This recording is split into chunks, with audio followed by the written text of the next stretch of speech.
everyone. My name is Sofia Echeverria. I'm one of the members of the Communication Instagram of the Associations of Women Surgeons. I'm a national medical graduate in Bolivia, currently studying for study, and I will be hopefully applying for next year of MAT, general surgery. Well, today, as part of the live series Takeover Monday, we'll have every month interview of different surgical specialties. And at the moment, I'm honored to interview Dr. Lovano for general, where she would tell us her story, her journey of becoming a wonderful general surgeon. If you have any questions, feel free to add in the question, the Q&A box below. So please, Dr. Please tell us about. Yeah, thank you so much for having me. This is such a wonderful honor. I'm so excited. Yeah. So I am Rachel Lovano. I'm a general surgeon in Wilmington, Ohio at Clinton Memorial Hospital. And I've been there for about 6 years, a little over 6 years. I'm currently the chief of surgery there. I was in private practice in San Antonio before this. And I've kind of just moved all over the place. Honestly, I did med school in Grenada at St. George's. And so some of my med school rotations were in New York. And from then I did my first 3 years of residency in New Jersey. And then my last 2 were in Youngstown, Ohio. And I did a year fellowship in minimally invasive surgery in Houston before moving to San Antonio with my husband. So, I mean, that in a nutshell is me. Amazing. So yeah. I have some questions that I already formulated and also from our previous Q&A box. Okay. So why did you choose general surgery, and what were some barriers that you found as a general surgeon? So I always loved general surgery. I mean, I kind of thought about, throughout my training, different specialties, subspecialties that I might be interested in. But what I really loved about general surgery was the wide variety of things that I get to do. Every day is a little bit different. I get to operate on multiple different organ systems, lots of different things, including office procedures in the OR, all those kinds of things. So it definitely keeps me busy. It keeps me interested. So I really enjoy that aspect. I had a program director in fellowship, because sometimes it's hard to explain to people, well, what is general surgery? What does that mean? What do y'all do? And so he always kind of cracks me up, because he would always describe it as, we do everything but brains, bones, and hearts. And I mean, that really can be, a really good explanation, because you can make it as wide or as narrow as you really want it to be. You can just stick to that bread and butter general surgery. Some general surgeons, do a lot of vascular. Some, dabble in some thoracic if you're comfortable with it. So it really can be as wide or as narrow as you want it to be. So that really interested me. And so I'm very happy with what I chose. That's great. And I missed the second part of that question. I'm sorry. I think you cut out a little bit. What barriers did you encounter as a woman surgeon? A lot.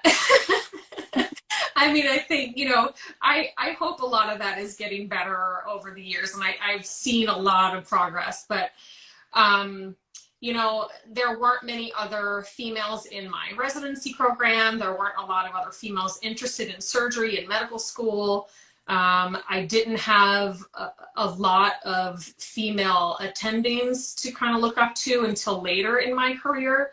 And so that there was some struggle with that. I feel like as females, especially in surgery, it's kind of a boys' club. I think, we're still struggling to kind of even that out. And so I think there's a feeling that we always have to work that much harder to be seen as an equal.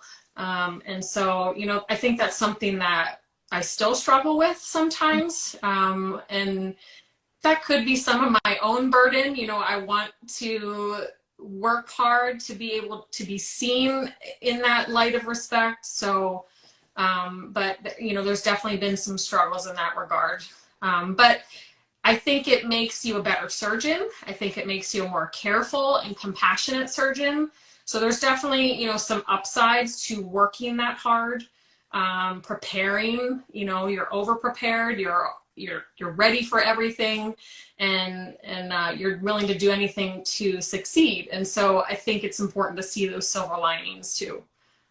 Yeah, that's true. And I've seen also Yeah. a little bit.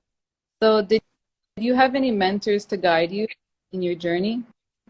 I did have some early on in my residency. I had a wonderful chief resident who was a female who, I mean, she had great bedside manner.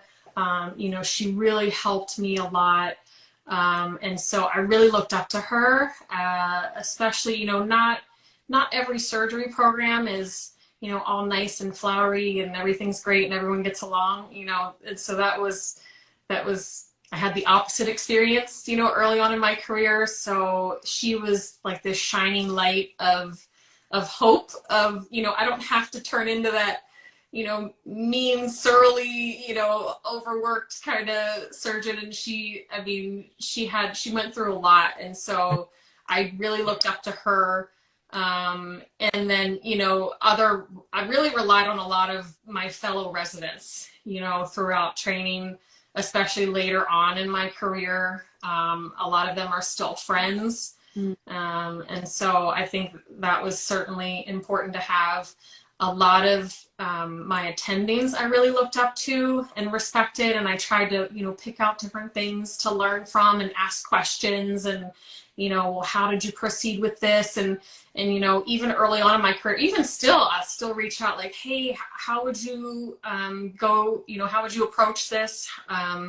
What's your experience in this? And so I think it's definitely helpful as you go along the way, you know, try to pick out those people that you want to emulate, that you appreciate not just their surgical techniques, but, you know, even how they treat everyone in the hospital, how they interact with people, their bedside manners. I think that's really important to try to find those people. Yeah, 100%. What is your favorite part of your specific practice and what makes it unique?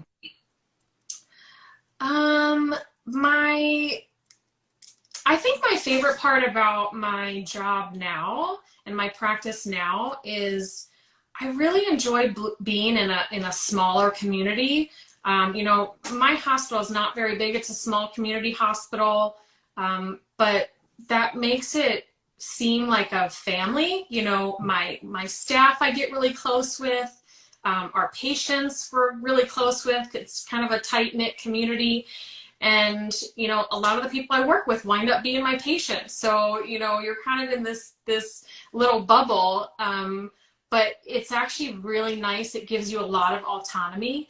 You know, not all general surgery is like Grey's Anatomy in this huge, you know, hospital that has all this research being pumped out. You know, that's certainly, you know, out there for people, but there's a lot of us community general surgeons that, you know, really do that bread and butter stuff, and you're in the everyday. And I really enjoy making that impact on everyone in the community. And again, you do get a lot of autonomy. You know, they give me a lot of freedom to practice the way I want, do the types of surgeries I want. A lot of times getting the certain equipment that I want, not necessarily what the hospital is dictating to me. You know, we were able to have those conversations. So that's what I really enjoy about my practice now. That's awesome. Awesome. In your experience, what were the best and hardships you encountered in residency? I mean, I'm sure, as everyone says, the worst parts about residency are those long hours, those sleepless nights. And I always hated trauma. Trauma was not my cup of tea. I know some surgeons are like all about the trauma, and I just was not a fan. Something about that unpredictability, it wasn't my cup of tea. I think also another one of the worst parts about residency were the mock orals. You want to, which is, I mean, that's an important part. You have to go through these oral boards. They're very intimidating. And you would do these practice ones in front of your entire residency program. And it was just very nerve-wracking. You're up there, you're under the spotlight. All of a sudden, everything that you've ever learned in your entire life goes right out of your head. Yeah. So you forget everything. But I will say, don't let, even if you don't perform well in the practice, that doesn't mean anything. I always did terrible at my mock orals. I still passed my boards the first time. So there's hope. There's hope, everyone. And I feel like everyone might feel like that. It never feels like it goes well, especially just being in that spotlight and, everyone's kind of watching you. And it's not meant to be embarrassing. It's, you have to practice these, and it's good practice to be able to think on your feet, because that's what you're going to do in real life. That's true. So those are, I started with the worst things. So let's move on to some happier things. So I think, one of the great things about residency and training is you're able to see so many different types of surgery. You just get that really wide variety, these high complexity surgeries that you may never see again in your entire practice. And so I think I do sometimes miss that, even being able to just, experience that, not necessarily performing it, but being able to be right there and experience it and see some other really brilliant surgeons just, create art out of what they're doing. So, I think that's one of the great things about residency. You just get exposure to all different types of surgery. Yes, awesome. Next question. How do you deal with burnout? Oh, that's a great question.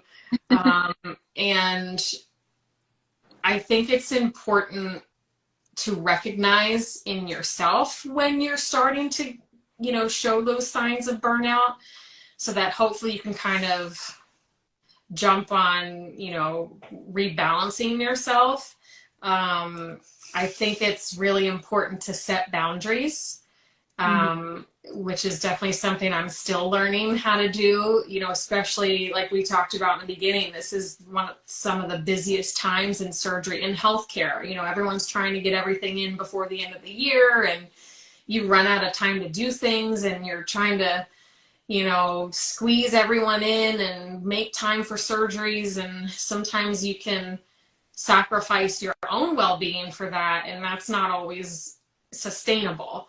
So I think it's important to kind of set those boundaries and protect your time for yourself, for your family, and don't ever let any vacation days go to waste. I made that mistake early on, because you just forgot about these PTO days, and all of a sudden they're about to expire, but you have all these things scheduled. You don't want to, put out patients and reschedule things, but don't ever let those vacation days expire.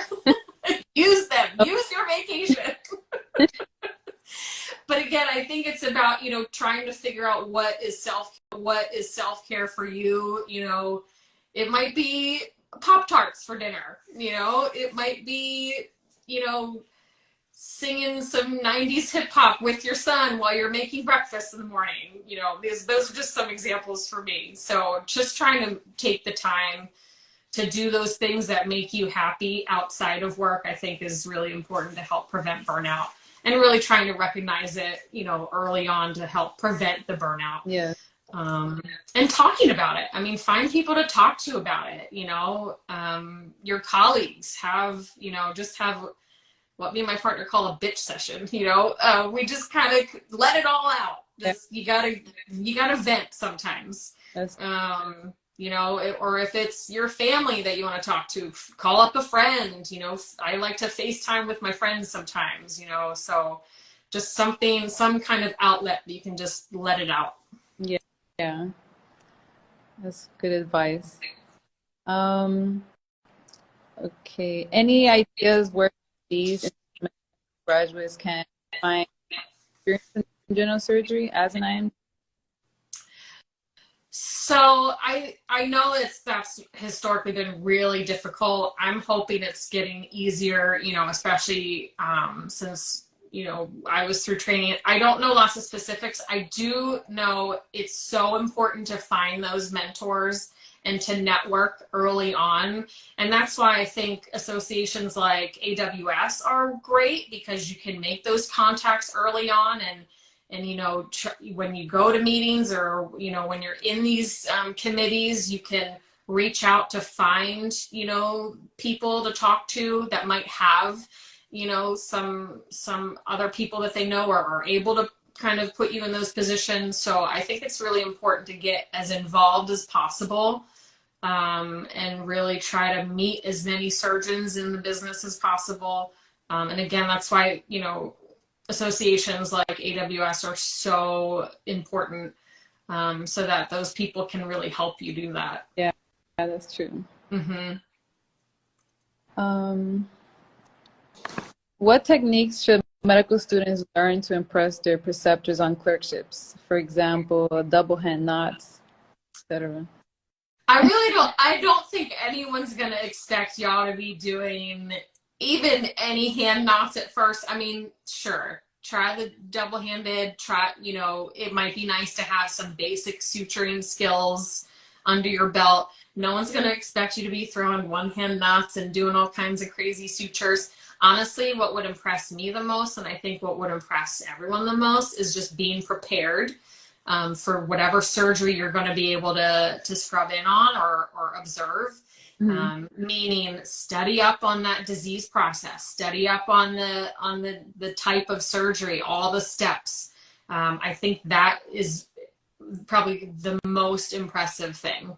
And that goes on not just in med school, but in residency. I mean, if you have shown that you've prepared and studied and all the ins and outs, then they might let you do more.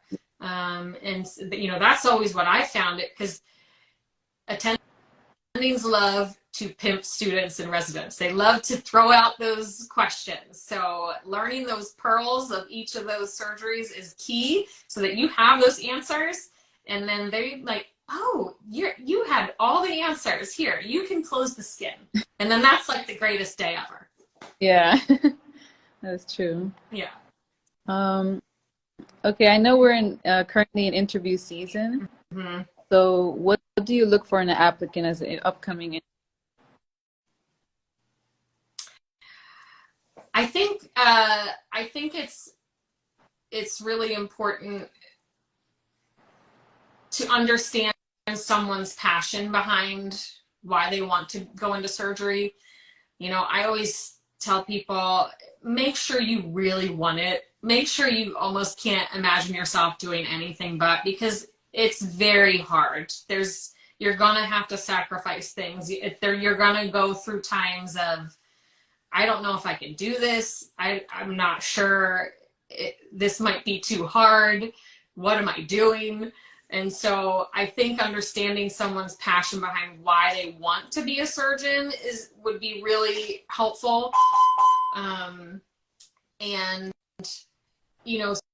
So I think even understanding your own reasons behind why do you want to do this? Do you want to help people? Do you want to do research? I always hated the question, where do you see yourself in 5 years or 10 years? But I think it's important to have that prepared answer, even though, that was my least favorite question in interviews. I also think it's important to always have questions that you want to ask. I was just talking to my sister. I'm still trying to prepare for, future interviews and things. It never ends. But she gave me a really good tip, and it makes total sense. At the end, they always ask you, do you have any questions? Of course you want to have questions to ask them, because you want to show that you're interested. Mm-hmm. And so sometimes it is hard, to prepare ahead of time, especially if they've gone over those and answered those questions already that you had. But she gave me a really good tip that she had heard of, that one good thing to answer or to ask them back is, was there any concerns that you had about me fulfilling this position? You know, and that could be something they saw on your CV or your personal statement or something that you said earlier that kind of was like, oh, that's a little odd. That way you have time to address that while you're still there. And so they're not leaving the interview wondering, yeah, you know, she was good, but she said this weird thing and I don't know, or I saw this one thing where she switched jobs right in the middle. And, you know, that way you have a chance to kind of explain that and reassure them and prove why you're going to be a great candidate. Yeah. So I think, you know, those things are helpful. Interviews are nerve-wracking. There's just no way around it. But I mean, trying to show yourself and try to show that you're hardworking and that you're interested and you're passionate, I think everything else will fall in place. Yeah. Great. What resources do you use to learn basics of surgery? Have you used, and any books, websites that you recommend? I've seen also they have like an Amazon, those suture kits. Like, yeah, I think any suture kit is super helpful, just to practice as much as you can. I mean, we used to practice on chicken cutlets, I mean, pig's feet, everything, anything we can get our hands on. We would tie knots on everything. There'd be these long strings of knots on, you know, arms or chair arms. And I don't even know if these books are still relevant or not, but some of my favorites in med school and residency were Netter's Anatomy was my favorite, my go-to anatomy book.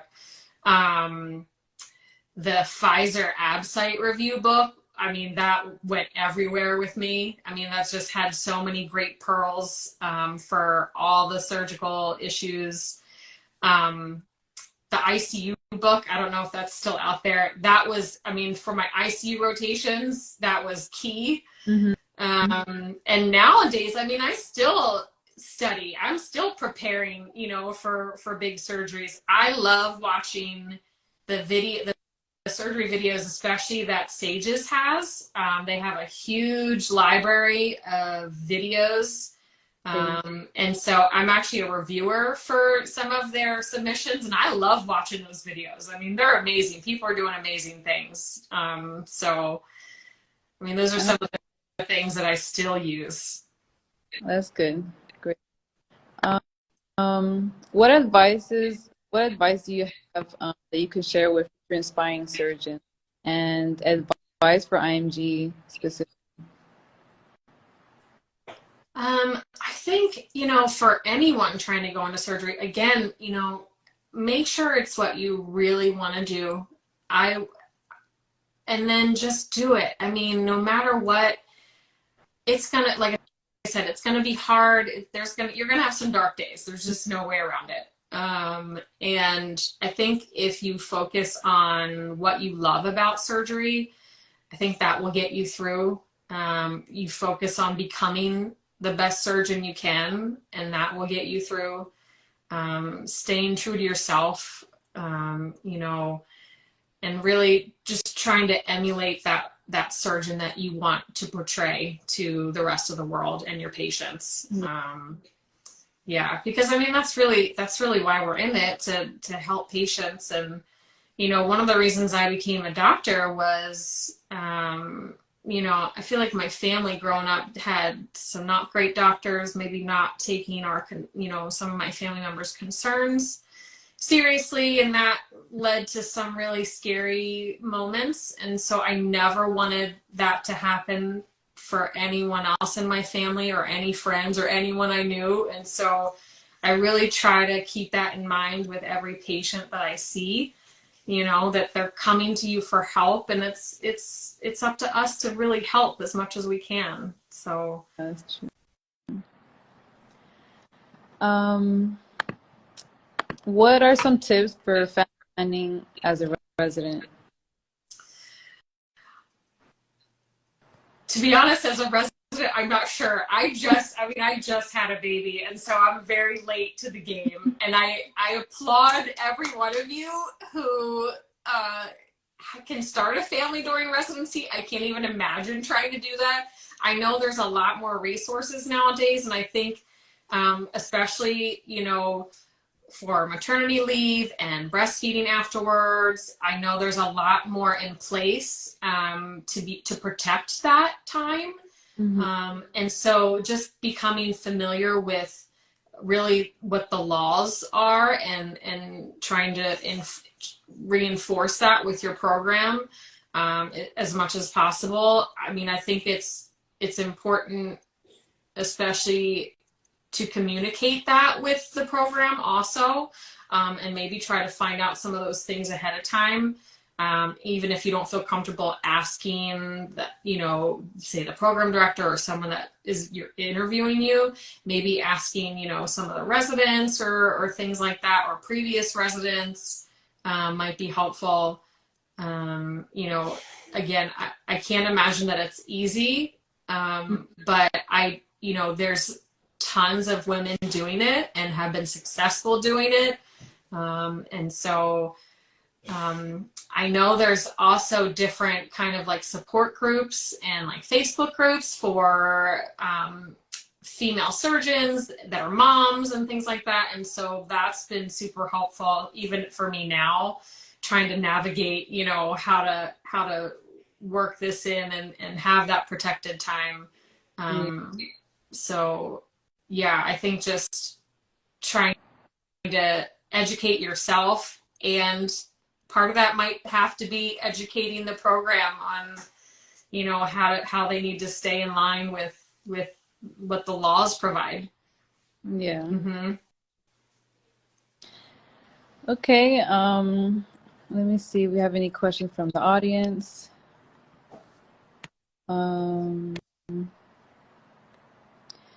Over here I have importance of research in the community setting, and what are the opportunities and support in practice? Yeah, so it's the research is kind of what you would like to make it. I mean, it might be harder to, you know, do these, you know, big double-blind studies and things like that, but I think, you know, it's important to keep your own data, and then there are different ways to join in with other programs to submit your data to become a part of that.